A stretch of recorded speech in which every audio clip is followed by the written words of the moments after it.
Apakah kamu menyukaiku menciummu seperti ini? Bab 627.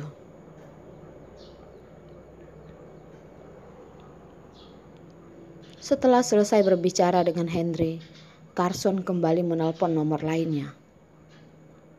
Orang tersebut dengan cepat mengangkat telepon. Presdir Carson? Albi berada di mana?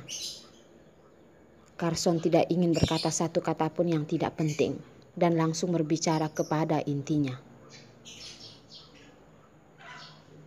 Albi menyuruh seseorang untuk mengalahkan dia, tetapi dia sama sekali tidak merasa khawatir. Karena orang-orang itu sama sekali tidak bisa berbuat sesuatu kepadanya. Jika Albi hanya ingin mengalahkan dia mungkin akan bermain permainan kucing menangkap tikus dengannya. Tetapi dia sekarang bukan hanya seorang. Dia memiliki Rila dan Arila. Dia bukan hanya harus melindungi Rila besar dan kecilnya. Dia masih harus menjamin bahwa dia aman 100%. Dia tidak ingin membuat Rila besar dan kecil merasa khawatir. Terlebih lagi, dia tidak ingin melihat mereka berdua meneteskan air mata. Presdir Carson, kami sudah mengetahui pergerakan Albi dengan sangat jelas. 2 hari yang lalu, dia pergi menuju New York dan memakai identitasnya yang lain. Maka dari itu, Henry dan orang kita di sini tidak bisa mengecek keberadaannya.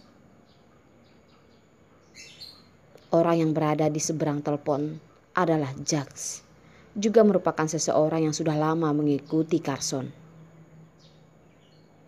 Hanya saja pada saat Carson kembali ke kota Pasir Bumi untuk melakukan pengembangan, Jacques masih berada di Amerika untuk mengurusi masalah yang berada di sana. Orang yang bisa memerintahnya secara langsung juga hanyalah Carson seorang. Carson tidak mengeluarkan suara apapun. Jacques tahu jika Carson sedang menunggunya melanjutkan laporannya. Lalu dia kembali melanjutkan laporannya. Orang kami sudah menentukan lokasi dari Albi. Pergerakan dia sudah diketahui dengan sangat jelas oleh kami. Hanya dengan kamu memberi perintah, kami akan segera menangkapnya. Dia tidak akan bisa kabur lagi. Pasukannya yang telah dibersihkan, maka Albi sudah merupakan orang yang tidak berguna bagi Carson. Sama sekali tidak memiliki kemampuan untuk menekannya.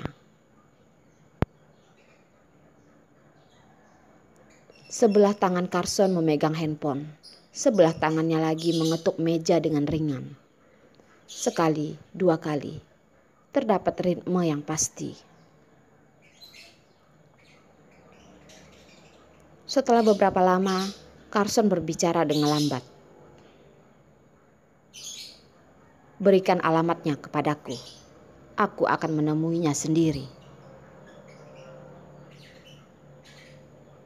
Tidak, kamu tidak memiliki keharusan untuk menemui orang seperti ini secara langsung. Jacques ingin berbicara seperti ini, tetapi dia juga tidak mengatakannya. Karena mau bagaimanapun, itu adalah urusan Presdir Carson mereka. Apakah masih ada pertanyaan? Carson berkata dengan dingin.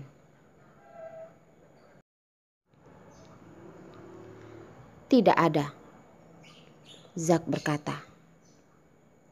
Aku akan menyuruh orang untuk mengawasinya. Memastikan agar dia tidak bisa keluar dari rumahnya setengah langkah pun. Presdir Carson bisa menemukannya kapanpun. Sekarang, kembali mengatakan 2 kata yang sangat sederhana, yang juga merupakan kebiasaan dari Carson dalam mengurusi masalah. Aku akan segera mengurusnya. Carson hanya mengatakan 1 kalimat yang sangat sederhana. Tetapi Jacques sudah pasti mengerti apa maksud dari ucapan tersebut. mengatakan jika dia ingin sekarang juga bertemu dengan Albi. Pergerakan Albi sudah diketahui. Dia juga sudah didesak oleh mereka. Sama sekali tidak memiliki kemampuan untuk melawan. Kali ini Carson pergi menemuinya agar membuat dia mengerti jika wanitanya bukanlah seseorang yang begitu mudahnya dia sentuh. Terlebih lagi, Carson ingin mengambil pisau dan memotong mulut Albi, lalu ingin memutuskan kedua tangannya karena mulutnya dan kedua tangannya sudah menyentuh Arila. Arila adalah miliknya. Seumur hidup adalah miliknya seorang. Dahulu Carson tidak pernah mengetahui jika dirinya seberapa keras dan egois. Carson berjalan keluar dari arah ruang buku, melihat Rila kecil dan Mian-Mian berlarian di dalam ruang tamu.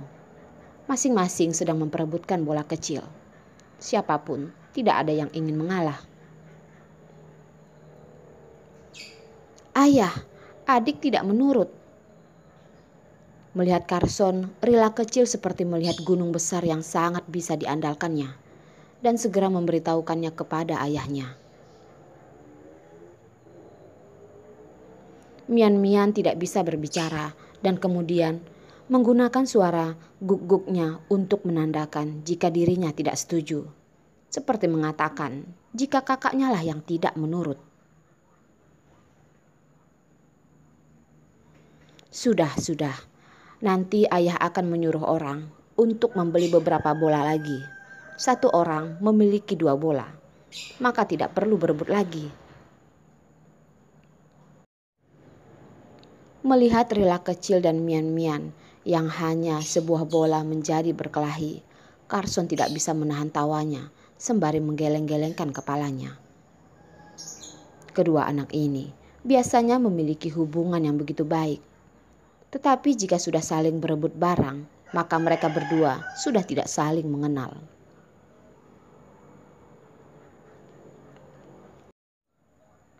Rila sayang ayah. Di dalam hati Rila masihlah ayahnya yang paling baik. Tidak peduli seberapa besar halnya, ayahnya pasti akan selalu bisa menemukan cara untuk menyelesaikannya. Mian-Mian menggonggong, mengitari Carson dan di atas kakinya bergulung, menggunakan ciri khasnya yang menandakan jika dia juga menyayangi ayahnya. Sudahlah, kalian berdua pergilah bermain. Ayah ingin pergi keluar mengurusi beberapa masalah. Pandangan Carson mengarah ke arah satu kamar lainnya, melihat Arila yang sedang sibuk menggambar sketsanya. Barusan saja Arila menerima sebuah pesanan. Customer memberikan beberapa permintaan jika Cheongsam Cina harus sedikit lebih terang. Dan draftnya terakhir harus sudah diberikan kepada pelanggan sebelum festival musim semi. Festival musim semi sudah berada di depan mata. Arila terus bekerja tanpa henti. Dia harus menyelesaikannya tepat waktu dan memberikan draftnya kepada pelanggannya. Kemarin Arila sangatlah sibuk, hingga sangat malam dia baru bisa beristirahat. Hari ini dia sudah bangun sepagi ini.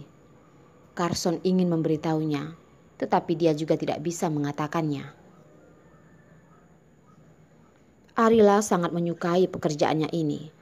Hanya dengan pekerjaan ini bisa membuat dia menjadi merasa lebih memiliki harga. Bukan hanya seseorang yang bisa bersandar kepada seseorang. Maka dari itu dia tidak memiliki alasan apapun untuk menyerah dari pekerjaan ini. Carson sangat khawatir jika Arila akan merasa sangat letih. Maka dari itu pada saat dia sangat sibuk, Carson akan menemaninya, memberitahukannya dia pasti akan selalu mendukung pekerjaannya. Tetapi tidak mengambil alih pekerjaan Arila, hanya menyemangatinya.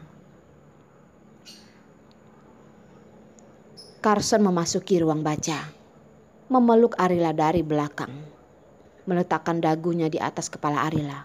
Dengan perlahan berkata, "Arila." "Iya." Arila menjawab dengan ringan. Semua perhatiannya berada di atas draft gambarnya. Tidak terlalu memperdulikan Carson. "Arila." Carson menekankan gaya bahasanya. "Carson, kenapa?" Arila masih tidak juga melihat Carson. "Lihat aku." Carson merasa tidak puas. Mengambil pensil dari tangan Arila dan menaruhnya. Memutarkan badannya. Membuat Arila melihatnya. "Jangan ribut." Arila tersenyum kepadanya. Tangannya mengelus wajah Carson. "Aku baru saja mendapatkan inspirasi, tetapi sudah diputuskan olehmu. Aku tidak tahu kapan lagi aku bisa menyambungkannya." "Apakah aku tidak lebih penting dari sketsa gambarmu itu?" Wajah Carson berubah menjadi lebih buram. Dia bahkan bisa merasa cemburu dengan sebuah gambar. "Tentu saja." Arila merangkul leher Carson dan mencium bibir Carson. "Tentu saja sketsaku tidaklah lebih penting darimu. Tetapi mau bagaimanapun, aku mengandalkan dia untuk hidup." "Kamu juga bisa mengandalkanku untuk hidup."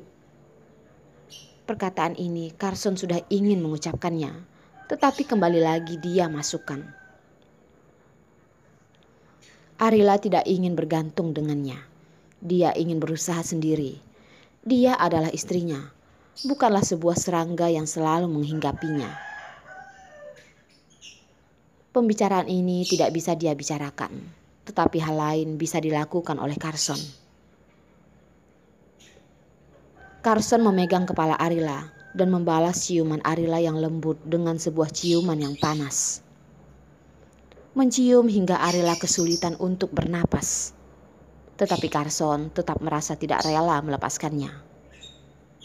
Carson menggunakan tangannya dengan perlahan menghapus bekas ciuman yang berada di atas bibir Arila. "Apakah kamu menyukainya?" "Menyukai bagaimana dia menciumnya." Carson ingin menanyakan hal ini. Arila mengerti dia. Dengan wajah yang memerah, menganggukkan kepalanya. "Suka."